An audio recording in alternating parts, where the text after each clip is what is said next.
People versus Martina Smith. Water assistant prosecutor. People.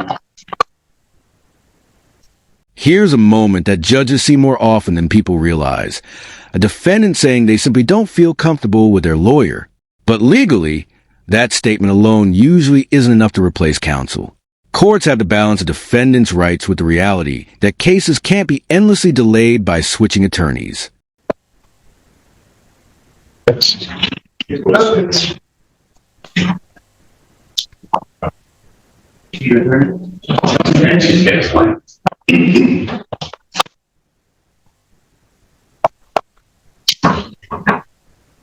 Good afternoon.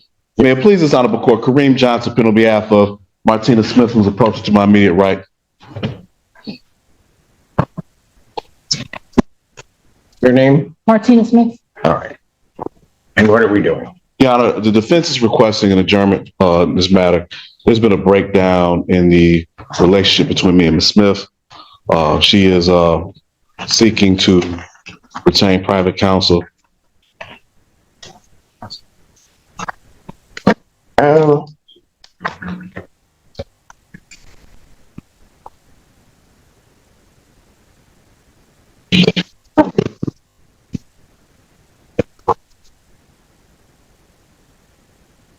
Didn't she, other than the public defender, didn't she have an attorney before you?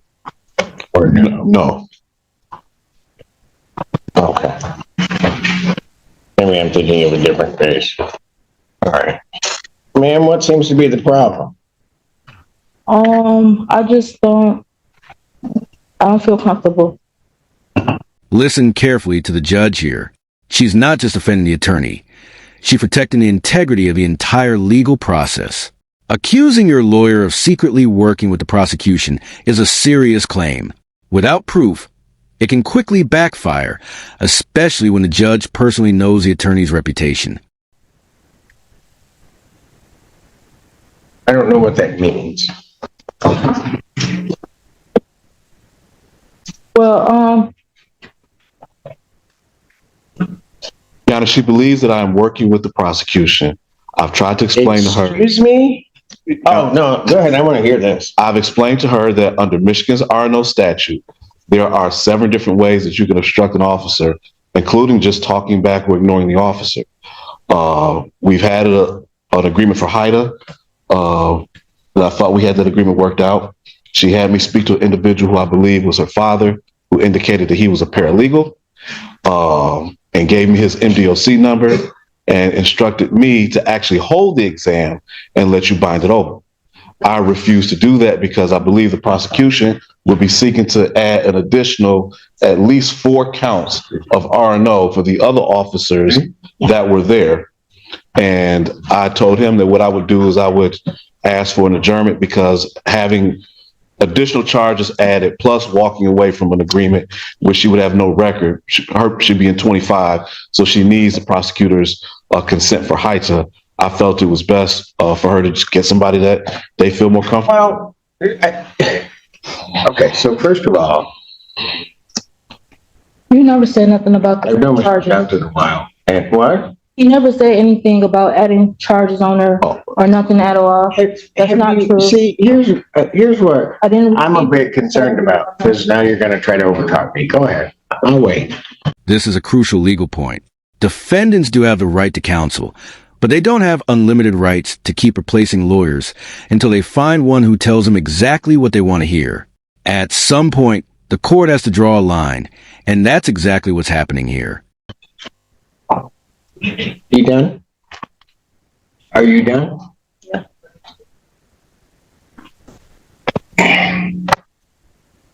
So first of all, I think,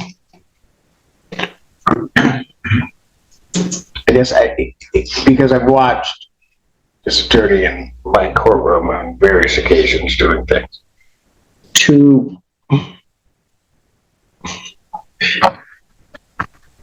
I don't know how he stands there and not take offense when you're saying he's working with the prosecution and forsaking his client.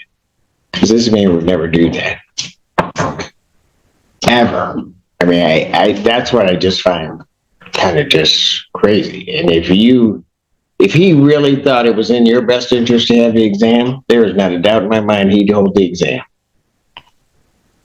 So that's the first thing. And I was right. This is now the second attorney. Because, as my staff would remind me, I was looking for the paperwork. You had Mr. Elmer before. And you basically had that same... Notice what the defense attorney is doing here. Even after being accused of working against his own client, he's still pushing for an adjournment to protect her from potentially worse consequences. In legal strategy, this is often called damage control. Try and prevent a situation from escalating into additional charges.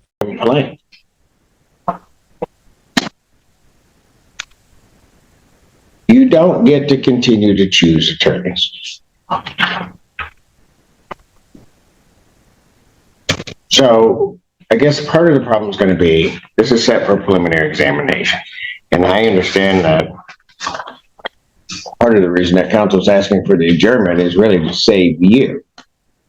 I am almost of the mind that you don't want to take his advice. You don't want to do whatever. Let's hold the exam. If you get charges at it, you get charges at it. That's your call.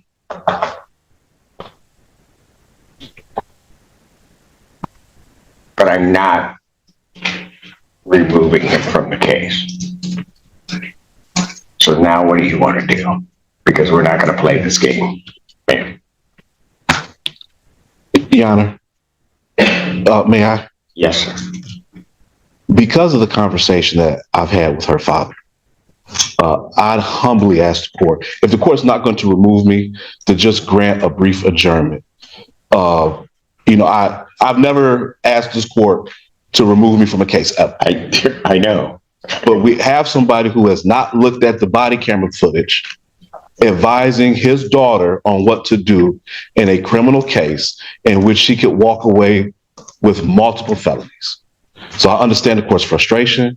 I understand the court wants to move in the docket, but this is not her request. I am asking for, at the very least, an adjournment in this matter. So ultimately, she can have counsel that they feel confident in and make a decision that is not going to negatively affect her.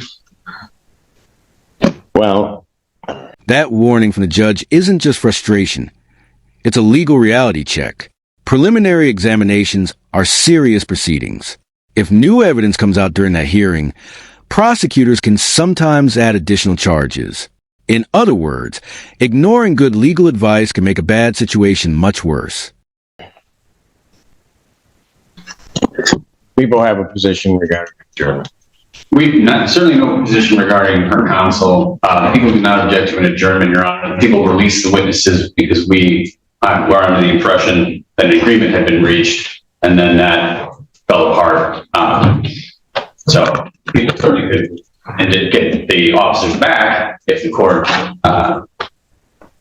orders to do that, but under the circumstances, we would not object to an adjournment.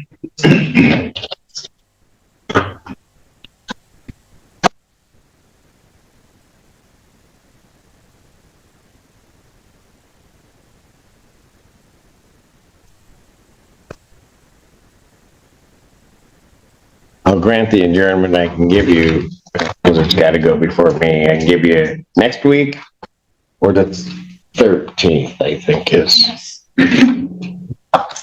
What day next week, Your Honor? The 30th. It'd be Tuesday next week. That's fine, Your Honor. That'll work. Yes, sir. Preliminary examination in this matter will be adjourned December 30th, 2026. 9 a.m. That's at 12 noon. That's before me. Yes, sir, Your Honor. Ma'am, I'm just going to give you a fair warning, and I mean it. I'm not playing this game with you and the attorneys. Either you're going to listen to them or you're going to have an exam, and then the chips are going to fall where they may. If there are other charges and other things added, that's just going to be too bad for you. But if you think that man sitting next to you isn't trying to save you and put you in the best possible position, well, that's your fault. You know, because apparently with your law degree, and whoever else with their law degree knows more than he does. Bond will continue.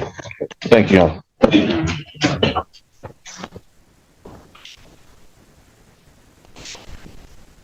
And just like that, the courtroom pivots to the next case.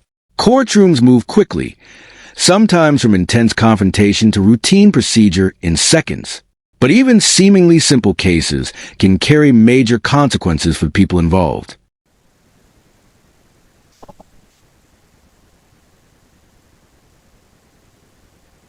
Hit my door. No, she hit my door. Huh? It was soft? No, it wasn't. I heard it. What are you trying to say, her? No, okay, that's fine. I'm not gonna make you chase her down. I'm just gonna. You do the same. Happy holidays.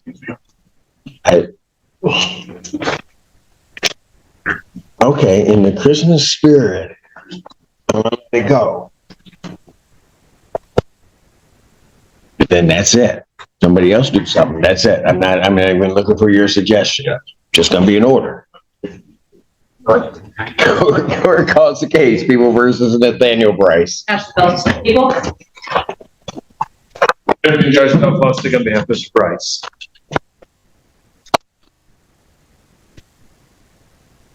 Your name, sir? Nathaniel Bryce. Thank you. Is this gonna be as complicated as the last case? No, Your Honor, I expect a waiver. Oh. Her expectations will be met, Your Honor. So he's waiving. He is. Sir, is that correct? You're waiving your right to a preliminary examination? Yes, Your Honor. You understand that that's a proceeding where the people would have to show by probable cause that the offenses alleged were committed and that you committed. Yes, Your Honor. You understand you'll not have that hearing and you'll proceed to circuit court for further resolution. Yes, Your Honor. People also waive the right? We do, Your Honor. In exchange for this waiver, there will be an offer available to the defendant to plead guilty to count 1, attempting, resisting, or assaulting a police officer, causing injury, with a dismissal of counts 2 through 4 and sentencing under 5. That's your understanding also, sir? That is my understanding. All right.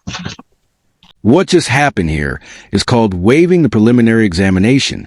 Instead of forcing prosecutors to prove probable cause right now, the defendant agrees to move the case straight to a higher court. Why would someone do that?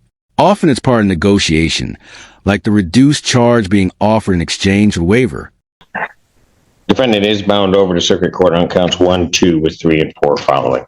Counsel, you acknowledge receipt of the information and waive it to you. Yes, I do. And how does your client plead? Not guilty. All right. Defendant pleads not guilty as to all 4 counts. Court will enter that plea. Pre-trial in this matter will be set for 1:30. February 12, 2026, 1:30 before Judge Slay. Bond will continue. Thank you. Thank you. And happy holidays to you. Same to you. Yes, you are. May I approach in a separate matter, Your Honor? You may, sir. Do all this stuff myself. Almost had to chase a defendant now. Myself. Court calls the case, People versus James Thompson.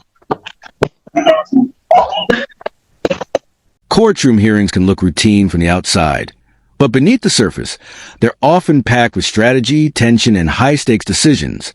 Today's docket starts with a case that quickly turns into a clash of trust between a defendant and her own attorney. And when that relationship breaks down in court, things can spiral fast. What was the name, Your Honor? I'm sorry. Thompson. Did you think I was calling your client? No. How's it help us with people? Assistant Public Defender Chelsea Virgils with and on behalf of James Thompson. Please state your name. James Thompson. Thank you, Good sir. afternoon, Your Honor. Good afternoon, sir. Your understanding for APA evidence in this matter, people are unable to proceed. I would move to dismiss. People being unable to proceed.